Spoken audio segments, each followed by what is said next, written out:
Hindi cinema के शुरुआती दौर के दो बहुत बड़े स्टार थे, दिलीप कुमार और मधुबाला।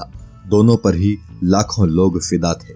जहां दिलीप कुमार की शख्सियत पर उस दौर में देश और दुनिया की लाखों लड़कियां जान छिड़कती थी, तो वहीं मधुबाला की खूबसूरत मुस्कान से ना जाने कितने लड़कों के दिल पिघल जाया करते थे। साल 1951 में पहली दफा फिल्म तराना के सेट पर दोनों ने एक दूजे को देखा था और पहली ही नजर में ये दोनों एक दूजे को दिल भी दे बैठे थे। लेकिन 9 सालों के खूबसूरत सफर के बाद जब दिलीप कुमार और मधुबाला का रिश्ता टूटा, तो इस रिश्ते के टूटने की टीस ने मधुबाला को जैसे जीते जी मार दिया।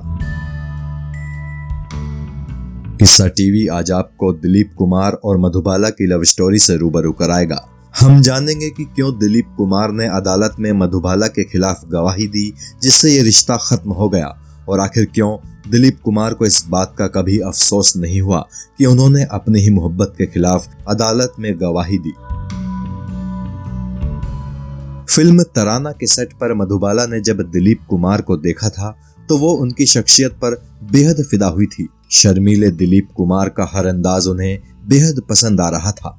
वहीं दिलीप कुमार भी दिल ही दिल में मधुबाला को पसंद करने लगे थे, लेकिन वो मधुबाला से अपने इश्क का इजहार नहीं कर पाए। मधुबाला को जब ये एहसास हुआ कि दिलीप भी उन्हें पसंद करते हैं, लेकिन शर्म की वजह से उन्हें बता नहीं पा रहे हैं, तो मधुबाला ने खुद पहल की और एक गुलाब के फूल के साथ अपने इश्क का गवाह बनाकर एक खत दिलीप साहब को भेजा। इसके बाद तो इस जोड़े का इश्क ऐसा परवान चढ़ा कि हर कोई कहने लगा, ये दोनों तो बने ही एक दूजे के लिए हैं। अब आपके जहन में ये सवाल उठने लगा होगा कि अगर इनकी जोड़ी इतनी ही खूबसूरत और हर दिल अजीज थी, तो फिर इन दोनों का रिश्ता टूटा कैसे? कैसे ये दोनों शादी नहीं कर सके और कैसे हमेशा के लिए अलग हो गए? मधुबाला और दिलीप कुमार का रिश्ता टूटने के पीछे कई वजहें बताई जाती हैं, तो पहले आप वो मुख्य वजह जान लीजिए जिसकी वजह से वाकई में इस जोड़े के बीच में दरार पड़ी थी। ये वाकया है फिल्म नया दौर की शूटिंग के दौरान का। फिल्म की शूटिंग आउटडोर थी और पूरी यूनिट को शूटिंग के लिए मध्य प्रदेश जाना था। मधुबाला के पिता अताउल्ला खान इसके लिए राजी नहीं हुए। अताउल्ला खान के बारे में वैसे भी कहा जाता है कि वो दिलीप कुमार को पसंद नहीं करते थे। वो नहीं चाहते थे कि दिलीप कुमार और मधुबाला के बीच में किसी भी तरह की नजदीकियां हो। उन्हें डर था कि अगर दिलीप कुमार और मधुबाला शूटिंग के लिए मध्य प्रदेश गए, तो उनके बीच में नजदीकियां बढ़ने लगेंगी और उनका रिश्ता और ज्यादा गहरा हो जाएगा। अताउल्ला खान ने मधुबाला को बाहर भेजने से साफ इनकार कर दिया। मधुबाला के पिता ने जब मधुबाला को शूटिंग के लिए मध्य प्रदेश भेजने से साफ इनकार कर दिया, तो फिल्म के प्रोड्यूसर डायरेक्टर B.R. चोपड़ा ने उन्हें मनाने की कोशिश की, लेकिन अताउल्ला खान अपनी जिद पर अड़े रहे और कहने लगे कि फिल्म की शूटिंग यहीं बंबई में पूरी करो। हारकर B.R. चोपड़ा ने मधुबाला को हटाकर वैजंती माला को फिल्म में बतौर हीरोइन ले लिया। अताउल्ला खान B.R. चोपड़ा के इस कदम से इतना नाराज हुए कि उन्होंने B.R. चोपड़ा के खिलाफ मुकदमा कर दिया। मामला कोर्ट पहुंचा और इसी के साथ दिलीप कुमार और मधुबाला की प्रेम कहानी भी कोर्ट पहुंच गई। दिलीप कुमार ने अदालत में B.R. चोपड़ा के पक्ष में और मधुबाला और उनके पिता के खिलाफ गवाही दी, और इसी बात से मधुबाला का दिल बुरी तरह से टूट गया। मधुबाला इस बात से इतनी आहत हुई कि उन्होंने दिलीप कुमार से अपना रिश्ता हमेशा के लिए खत्म करने का फैसला कर लिया। दिलीप कुमार और मधुबाला के रिश्ते पर बात करते हुए एक दफा उनकी बहन मधुर भूषण ने भी काफी कुछ बताया था।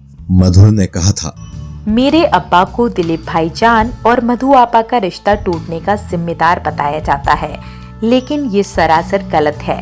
मेरे अब्बा को दिलीप भाईजान से मधु आपा के रिश्ते को लेकर जरा भी एतराज नहीं था।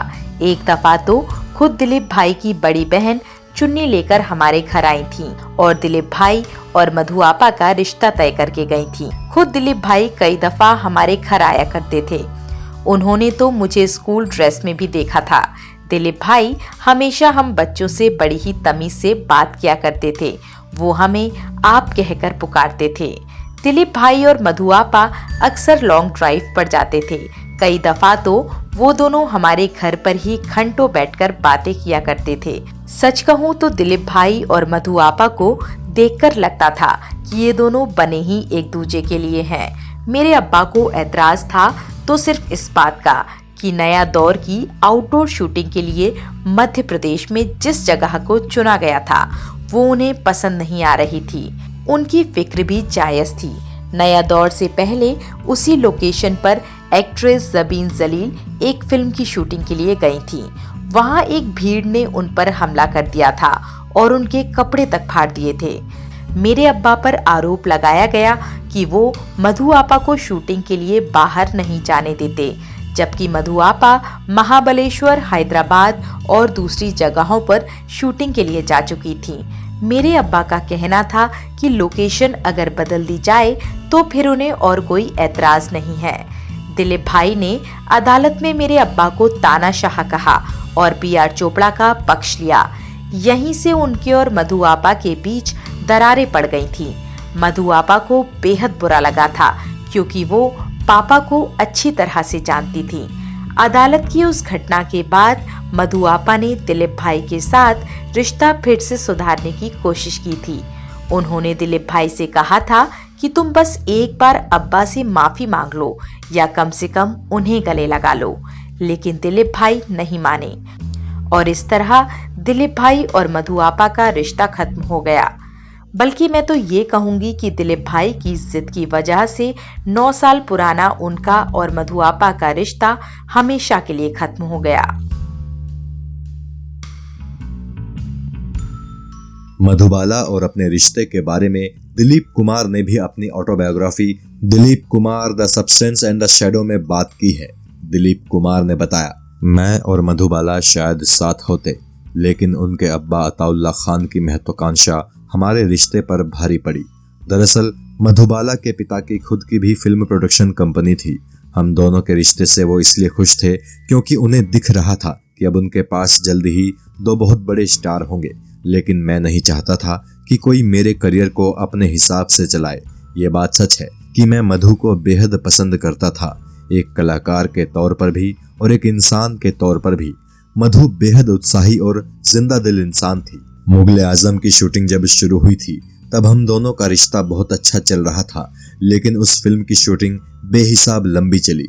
मधु ने के आसिफ को बताया था कि वो मुझे चाहती हैं। आसिफ ने भी मेरे प्रति मधु की चाहत को एकदम जायज बताया था, लेकिन मुगले आजम के दौरान ही मीडिया में मेरे और मधु के रिश्ते को लेकर गॉसिप्स होने लगी और इसी दौरान नया दौर वाला वो वाकया भी हो गया था, जिसके बाद मेरे और मधु के रिश्ते तल्ख हो गए थे। मुगले आजम की आधी शूटिंग होने तक हम दोनों के बीच बातचीत खत्म हो चुकी थी। उस फिल्म का फैदर सीन जिसमें मधु की एक्टिंग के लोग दीवाने हो गए थे, उसे शूट करते वक्त भी हमारे बीच बातचीत बंद थी, लेकिन प्रोफेशनल लेवल पर हम बात किया ही करते थे। मधुबाला और दिलीप कुमार ने तराना, संगदिल, अमर और मुगले आजम में साथ काम किया था। मुगले आजम के बाद ये जोड़ी फिर कभी किसी फिल्म में साथ नजर नहीं आई। दिलीप कुमार अपनी जिंदगी में आगे बढ़ गए और मधुबाला अपनी दिल की बीमारी की वजह से बेहद बीमार रहने लगी। सालों बाद जब सायरा बानो संग दिलीप कुमार की शादी हुई तो मधुबाला को बड़ा दुख हुआ, लेकिन वो खुश थी कि दिलीप कुमार एक बेहद खूबसूरत लड़की से शादी कर रहे हैं और वो लड़की भी उन्हें दिलो जान से चाहती है। बाद में मधुबाला ने किशोर कुमार से शादी कर ली। किशोर उन्हें इलाज के लिए लंदन लेकर गए, लेकिन बचपन से ही अपने दिल में छेद लेकर जिंदगी जी रही मधुबाला को नहीं बचाया जा सका। 23 फरवरी 1969 को महज 36 साल की उम्र में मधुबाला ने दुनिया को अलविदा कह दिया।